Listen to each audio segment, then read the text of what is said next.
Saan po manggagaling yung tubig ninyo rito, sir? Ay, doon yung tubo ko. Tulok na yan. Ay, doon. Ayan, tara mga best friend, samahan nyo kami at ipapakita namin sa inyo yung fish pan ni Konsi at ni Kapitan. Dito po yan sa may Barangay General Luna, Santo Domingo, Nueva Ecija. Ayan, big shoutout po sa lahat po ng nakakapanood ng aming mga video.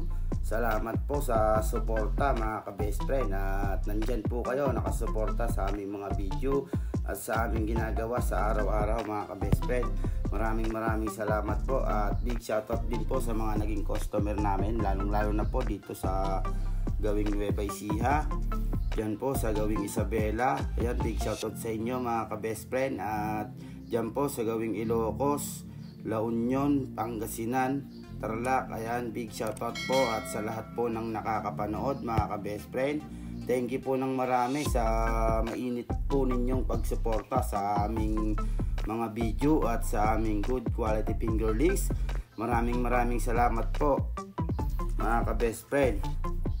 At makakaasa po kayo mga ka-best friend na laging good quality po yung ibibigay namin na pang-alaga sa inyo. Makakaasa po kayo na sa mga susunod pa namin na mga video mas pagagandahin pa po namin mga ka-best friend, para masiyahan po kayo sa inyong panonood. At dyan nga po may sineset up nga po tayo na concrete pan dyan po sa Gawing Santo Domingo rin po mga ka-best friend. Ayan, abangan nyo po yan mga ka-best friend, at ipapakita po namin lahat ng ginamit po namin dyan sa pagsiset up. At ayan nga po mga ka-best friend, nandito na nga po tayo sa area ni Sir Vladimir. Dito po yan sa Gawing Luna, Santo Domingo, General Luna po mga ka-best friend. At yan nga po, maluwang nga po yung fish pan ni Konsi, at pinasilip nga po niya sa atin para makondisyon po ng maganda bago po natin siya kargahan ng kanyang alaga.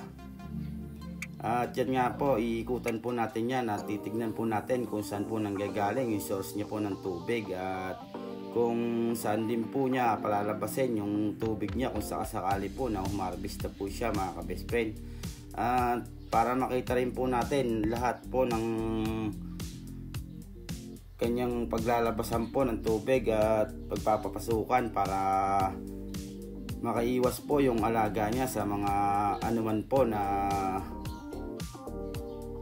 sakit o anuman po na papasok sa kanyang fish pan mga ka-best friend. At yan, naglakad-lakad nga po tayo. Ayan, papakita niya po sa atin kung ano po.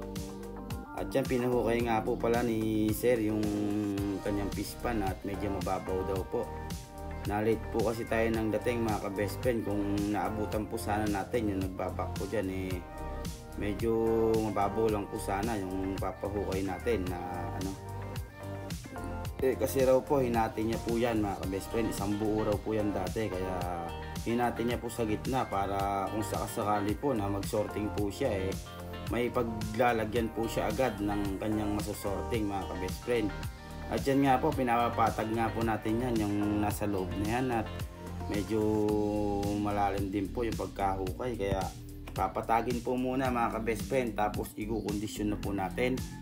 At ipapakita rin po namin sa inyo pag nakargahan po natin yan ng mga fingerlings. Ayan, kasabay niya po si tatay, yung nilapit po nila sa atin na matanda mga ka-best friend. At yun lang po, and God bless, ingat po tayong lahat. Salamat po sa lahat po ng nakakapanood.